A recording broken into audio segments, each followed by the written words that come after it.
Hello, everyone, and welcome back to the channel.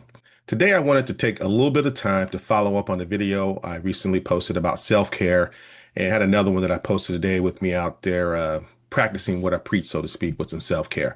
I thought I'd just take a little bit of deeper dive on exactly what that means for you. I think sometimes we look at self-care and we understand that that can be kind of really broad. Well, today I just wanted to just take a little time to talk about some goals. What are your goals when you talk about having some self-care? And I think across the board, you're going to find a lot of different answers to that question. Everyone's going to have their own imagination or their own needs for what self-care means to them. And today I just wanted to talk about a few of those goals because there's many. We can talk about them as we go along, but today just a couple.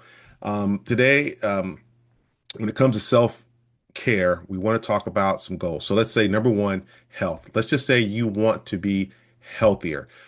Either that's losing weight, lowering your blood pressure, your sugar, just an overall healthier lifestyle. You got to have a goal when it comes to self care because the better you take care of your body as a leader, you're going to perform better, right? If you're running around, blood pressure is through the roof, sugar's through the roof, you're getting dizzy spells, you're tired, you're fatigued easily.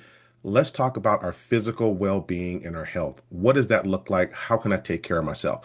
So in the video I had today, simply I just stated that I was out with a meeting. I looked at my schedule, had a meeting with a gentleman, and I said, hey, you know what? I'm going to take an opportunity to work on my health. One of my self-care objectives or goals for today was to simply work on my health. And the best way for me to do that, and again, you got to find the best way for you, was to take a walk. And for me, that's anywhere from 2.5 to 3 miles at a nice, easy pace. Look, I'm 57. I'm a stone's throw away from 50. No, I'm 56. Stone's throw away from 57. And for me, taking a nice walk at a good pace, I had about 19, 20-minute splits on each mile, is what I needed today. That's what I needed today, right? So it doesn't have to be the same every day or every week, but for physical activity, that's what it took for me today. So my goal was get the heart pumping, get a steady pace, make sure I'm getting some kind of exercise in so that I can feel better about the day, give my body an opportunity to catch up and recover as well. So that's just one goal today for me was to get some physical activity. The other thing you're going to talk about is how do I lower stress? Well, physical activity is going to help lower stress as well. But there's other ways if your goal is to simply lower my stress level. Now, for all you guys out there, the entrepreneurs, I'm talking to you on this one. As an entrepreneur, you are 80% more likely to suffer from some kind of stress or anxiety. I've been there. I've been an entrepreneur before. Everything is on you. And you know, when you're running a business or a small business, you wear many hats and you have a lot of opportunities to get stressed out and create anxiety in your life. So let's talk about what that means to relieve my mind and to relieve the stress. Maybe that's listening to some music or a favorite podcast, but you have to be intentional about taking space out and not thinking about the task and the things that are going on in your life. Because as an entrepreneur, you're always thinking about what's next. It's not cut and dry. And it's easy for us to get caught in a vacuum and never let our mind shut off. Talking about our mental health is a big one, guys. It is really big. You have to take care of your mind so that it can take care of your body as well. So those two kind of go hand in hand.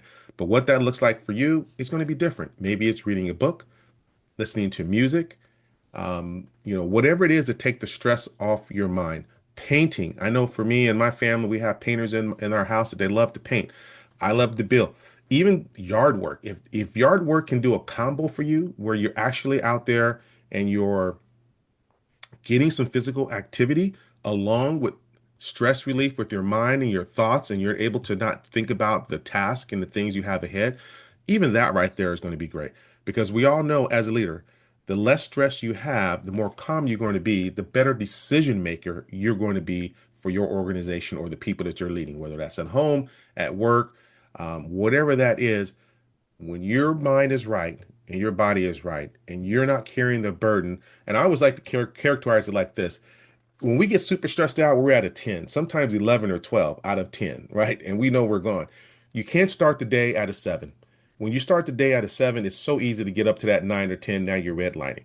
You have to find ways to get yourself down to a 2 or a 3 or a 0 if possible as you start your day.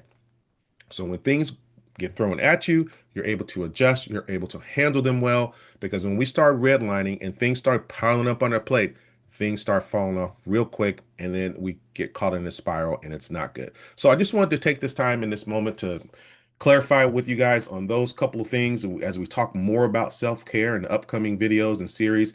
As a coach, it's been my privilege to help people recognize these things in their lives, to help put them on the right path, to help build structures and plans in place to help them not only with their physical, but their mental well-being, what that looks like for them, and tailor a personal plan for them to be successful in their life.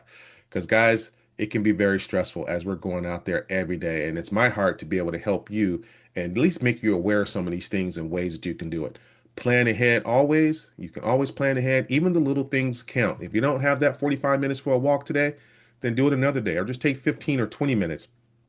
Take time to read a favorite book or just unwind and listen to some music.